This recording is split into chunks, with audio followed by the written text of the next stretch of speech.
The NFL doesn't like what it can own.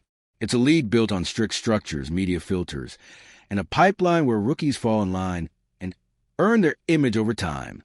But Shedeur, he flipped the entire pipeline upside down. Before he took a single NFL snap, he was already a multimillionaire. Before his name was called on draft night, he had a $17 million luxury car endorsement, a $14 million sneaker deal, over 5 million followers across platforms, more cultural pull than most veteran quarterbacks, and all of that without the NFL's permission. That's not just a new model. That's a threat to the old one. If you're into the real story and all the messy twists they don't show on highlight reels, go ahead and subscribe. And if you're sticking around to see how this Browns QB chaos plays out, you should definitely be subscribed. So what did the NFL allegedly do? They made calls behind closed doors, quiet conversations, the kind that never hit the press release, but shape an entire draft night. Teams were told, let him fall, let him drop. Send a message to every future nil-era player watching. You can build your brand. You can make your money. But don't think you'll control the narrative when you get here. And yet, here's the twist. It backfired.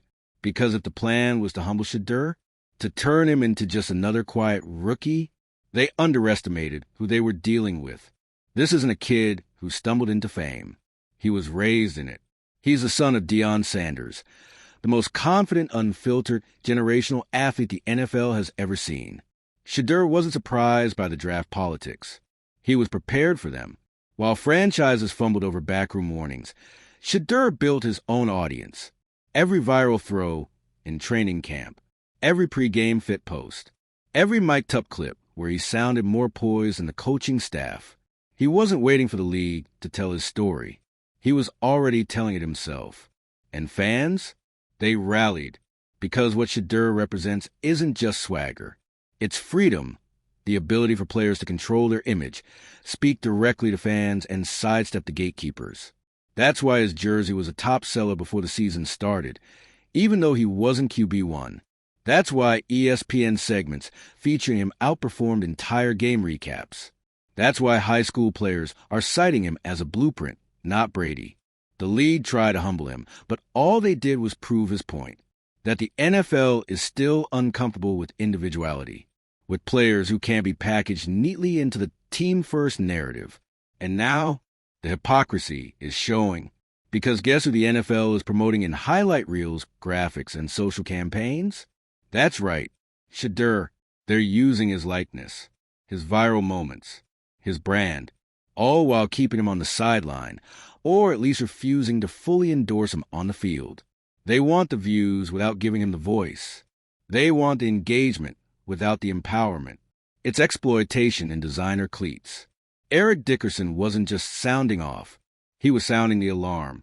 If the league is willing to sabotage someone as visible and undeniable as Shedeur Sanders, what hope does the average player have? And more importantly, what does this say about the future of football? Because like it or not, the game is changing. NIL didn't just give college athletes money. It gave them power. And the first wave of those players is here now. Shedeur is the test case. If he's punished for being too big, too confident, too self-sufficient, others will back away. The NFL could become a place where individualism goes to die, unless fans demand better. And right now they are. Social media is lit up with fans asking why Shedeur isn't starting, why he slid so far in the draft, why some less talented, less impactful players got the green light, while Sanders got the cold shoulder. They're not dumb. They know politics when they see it. The NFL can spin narratives all day long, but fans are watching the product. And the product without Shedeur? It's stale. The Browns' preseason ratings? Down. National engagement for rookie QB content? Down. Meanwhile, every unofficial clip of Shedeur throwing? Exploding. The market has spoken. The league needs to make a decision. And fast. Does it cling to the old guard, to the idea that only they can decide who becomes a star? Or does it embrace the truth that stars make themselves now? Shedeur didn't wait for permission. He built a brand, stayed grounded, worked harder than most rookies, and kept his mouth shut even when it would have been easy to blow things up. And still they tried to dim his light. So here's the question. If the NFL can't fully support a quarterback this ready, this polished, this connected to fans, what exactly are they waiting for? Because from where we're sitting, Shedeur Sanders isn't the problem. He's the solution. Here's the part they don't want to talk about. The NFL didn't just try to bury Shedeur Sanders for being too big, too early. What they really feared was what he represented. Because Shedeur wasn't just a talented quarterback. He was proof that the entire system could be bypassed, that a player could arrive in the league fully formed, financially independent, culturally relevant, and most dangerously unafraid of the system. He didn't need the rookie learning arc. He didn't need the earn-your-way-in-silence speech. And he definitely didn't need a welcome committee from corporate PR to tell him how to smile for the camera. That's terrifying to a league built on grooming its stars, not empowering them. And Shedeur? He skipped the grooming. He already had the power. Let's be honest. NFL teams aren't just scouting tape anymore. They're scouting compliance. How well do you fit in the machine? Will you say the right things? Will you stay quiet when you're mistreated? Will you play along when the business side outweighs the football side? Shedeur failed that test on purpose. And the result? He got passed over by team after team that would kill to have a marketable, dynamic, dual-threat quarterback under center. Meanwhile, those same teams threw millions at quarterbacks with less skill, less charisma, and less connection to the audience. Why? Because Shedeur doesn't fit the company man mold. He's not interested in pretending. He speaks truth. He walks with confidence. And he knows what he's worth, which means he's dangerous. Not to the game, but to the people who think they own it. What's even more damning is the ripple effect across the locker room. Shedeur's presence has quietly reshaped how rookies view the business. You've got guys from other teams whispering to each other during joint practices. You see what they did to Shedeur? If he can't get a fair shot, what chance do we have? Better get your nil money while you can. Bro, it's a shift, a psychological one. The draft used to be a dream. Now, it's starting to look like a trap, a place where charisma gets punished, where personality is a red flag, where being too popular before the NFL can market you first is seen as a problem, not a win. That's not a future anyone wants to play in. And what about the marketing machine? You think brands haven't noticed? Let's break it down. Shedeur Sanders is a marketing unicorn. He hits every demo. Gen Z, sports dads, college fans, sneakerheads, and even older NFL diehards who miss the days of swagger-filled leaders under center. He's already had bigger endorsement deals than some Pro Bowlers. So when the NFL refused to elevate him, the brands didn't pull back from Shedeur. They pulled back from the league. Several insider reports say corporate partners are reevaluating investment in NFL rookie campaigns because they can't trust the league to spotlight the most magnetic talent. Translation? If the NFL won't support stars, brands will do it without the shield. And once that door opens, it doesn't close. It gets more brutal. Let's talk teammates. Specifically, the Cleveland Browns locker room. There's no easy way to say this. Guys are divided. Some players are diehard vets. They respect the old-school path. They want stability. They think Shedeur should wait his turn. But the younger half? They're done waiting. They see the practices. They hear the fans. They feel the energy change when Sanders takes a rep. You can't unsee it. And it's not just about ability. It's about belief. Shedeur walks in like he belongs, and that infects a team, in the best way. So now there's tension. Subtle but growing. Receivers who used to stay quiet are now privately asking coaches for more reps with 14. Linebackers are texting each other highlights from Sanders' college film, like it's a mixtape. This isn't mutiny. It's momentum, and it's starting to reach critical mass. Here's what really breaks the mold. Shedeur isn't mad, at least not openly. There's no rant, no cryptic tweets, no sideline tantrums. He's just playing, executing, keeping receipts, because he knows the long game better than anyone. And when the moment comes, when Flacco or Gabriel falters and the fans finally storm the gates, he'll be ready, not scrambling to find his rhythm. Ready. And when it happens, It's not going to be a QB switch. It's going to be a shift in gravity. And while all of this unfolds, the league stays quiet. Because if they speak, they admit fault. If they double down, they risk more backlash. If they pivot now, it'll look like they were forced to, which they were, by the fans, by the numbers, by the undeniable fact that Shedeur Sanders is the biggest rookie story the NFL is too afraid to tell. But here's the thing. The story is already being told. By cameras, by fans, by analysts who are breaking rank and calling the league out, by former players like Dickerson, who saw the collusion with their own eyes and decided to pull the curtain back. The NFL tried to silence a star. Instead, they created a movement. And now, the final play is up to Shedeur. He can wait, or he can explode. Either way, the league's about to learn what happens when you try to bench a revolution. By now, the NFL might be realizing they didn't just try to suppress a player. They tried to suppress a paradigm shift. And Shedeur Sanders is no longer just an individual story. He's a spark to a wildfire burning through every front office boardroom and media control tower in the league. You know what started happening quietly? Agents are changing how they talk to teams. Before, agents used to sell their clients on the fit, the system, the legacy of the franchise. But now, they're pointing to Shedeur and asking a different question. What's your plan if my client's social following grows faster than your team's ratings? They're preparing for the inevitable. Because here's the truth the league is scrambling to avoid.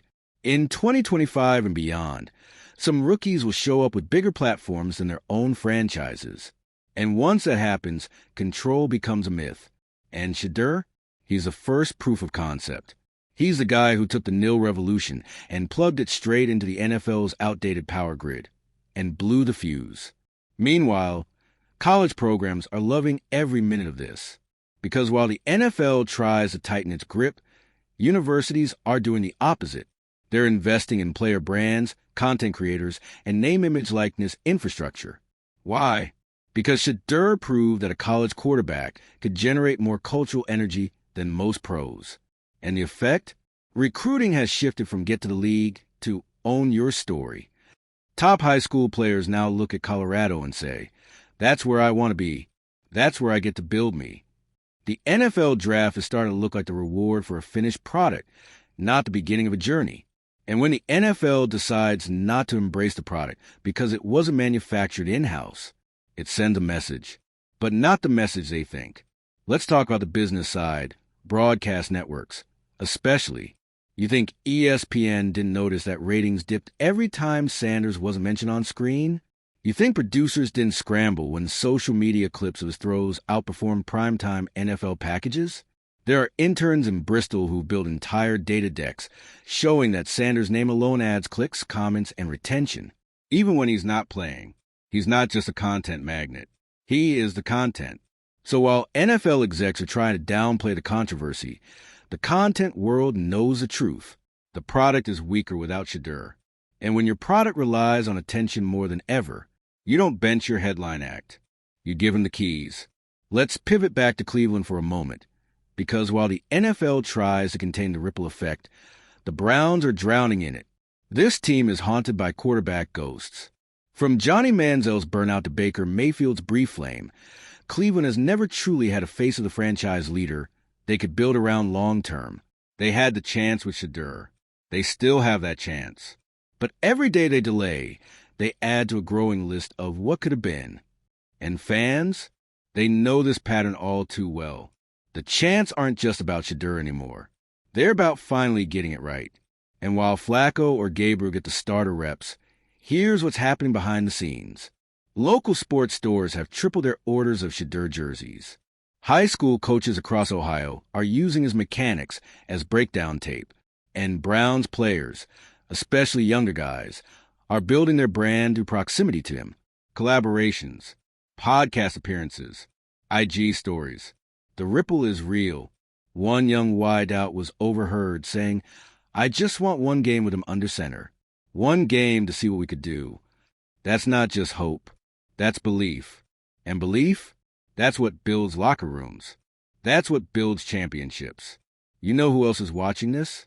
NBA players. Because the NBA has long embraced player personality. They built the league around stars. And now, they're seeing how the NFL responds to a player who's operating on that same wavelength. It's a cross-sport case study. And as NFL rookies look at how guys like John Morant or LaMelo Ball built empires before age 25, they're starting to ask, why not us? Why can't we have signature cleats before our second season? Why can't we direct our own docuseries? Why can't we own our likeness in a league that makes billions off it? Shedeur didn't start that wave, but he's surfing the front of it. And the NFL is either going to learn to swim or get swept under.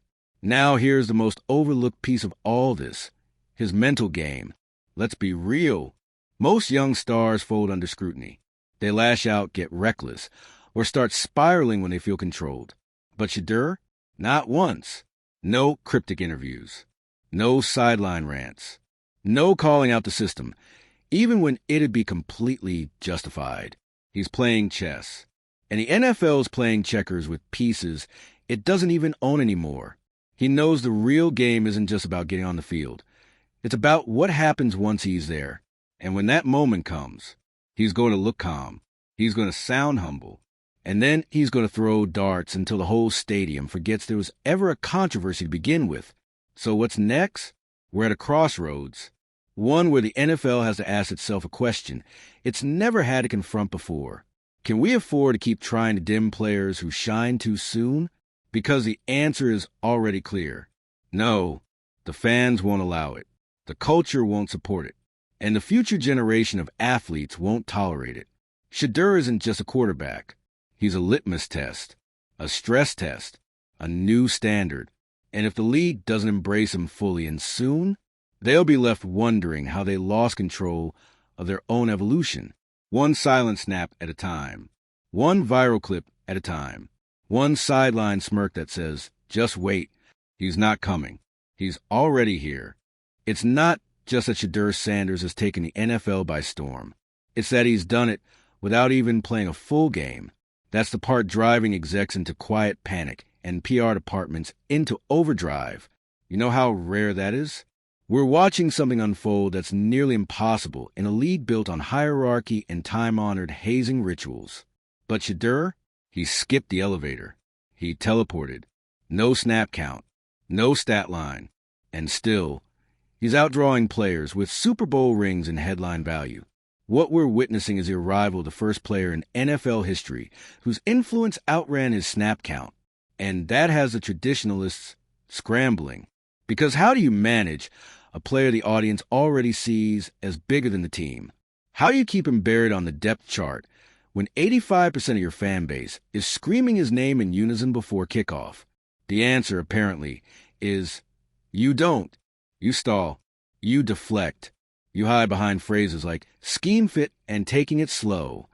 But behind closed doors, you know the wall's closing in. And here's what nobody's talking about. The Browns' coaching staff is starting to feel the weight of the lie. When you ignore Shedeur's impact off the field, it becomes harder to explain why you're not leveraging him on it. Every day that passes without him taking first-team reps widens the credibility gap. There's only so much tape you can hide behind. So much coach speak the media will tolerate before someone finally says out loud. They're scared of what happens if he wins too fast. Because that's the nightmare scenario for a league obsessed with control. If Shedeur comes in, starts lighting up defenses, and wins games, then what? The entire myth of rookies need time collapses. The idea that swagger needs to be earned, not worn. The whole apprentice system, gone. He doesn't just challenge the status quo. He threatens to replace it. Meanwhile, on the business side, marketing departments are watching in real time as other players start mimicking Shedeur's style. The custom cleats, the pre-game tunnel content, the mic'd up clips with calculated charisma. He's not just playing quarterback, he's playing media director. And suddenly, second-year linebackers are hiring their own videographers. Rookie receivers are launching personal YouTube channels before even getting their playbooks. Even practice squad players are dropping brand collabs. Shedeur didn't just break the mold. He printed a new one. And the league's still pretending it's not happening. Let's pull back and look at this from a generational perspective.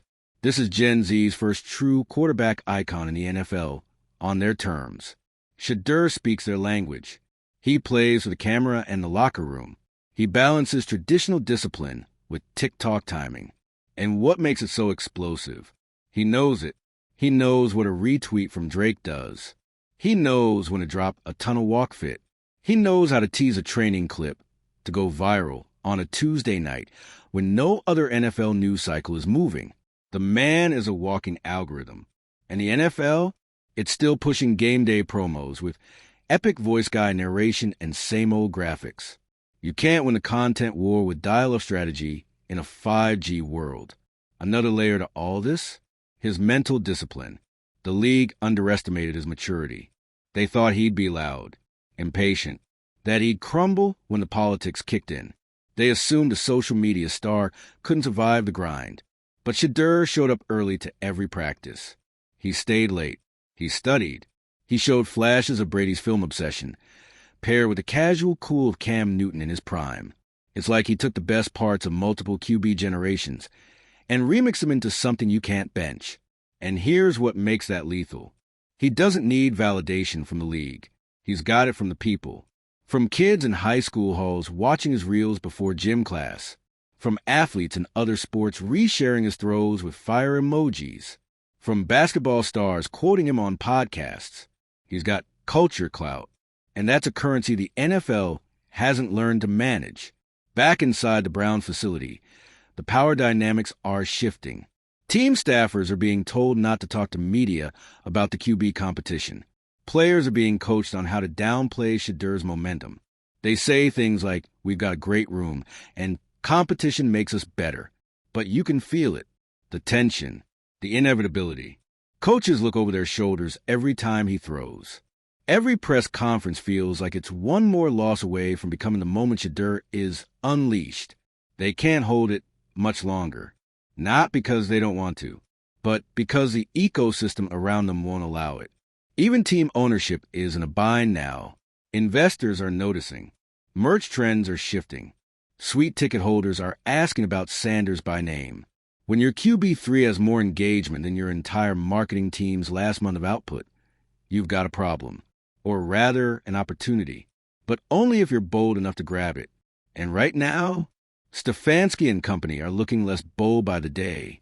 They thought they could manage the moment. What they didn't realize, Shedeur is the moment. And the media? Oh, they're circling. Right now, journalists are sitting on pre-written articles titled, "Why the Browns Waited Too Long on Shedeur Sanders." The rise of the player-first era in the NFL. How Sanders forced the NFL to finally modernize. All it takes is one start, one explosive game, one walk-off touchdown, and those articles go live. The podcast clips drop. The ESPN roundtables begin. And in 48 hours, Shedeur goes from potential starter to face of the franchise. It's not if, it's not even when. It's how long the league thinks it can pretend not to see the tsunami rolling straight at them. Because by the time it hits, it won't just be about Sanders anymore. It'll be about the era he started.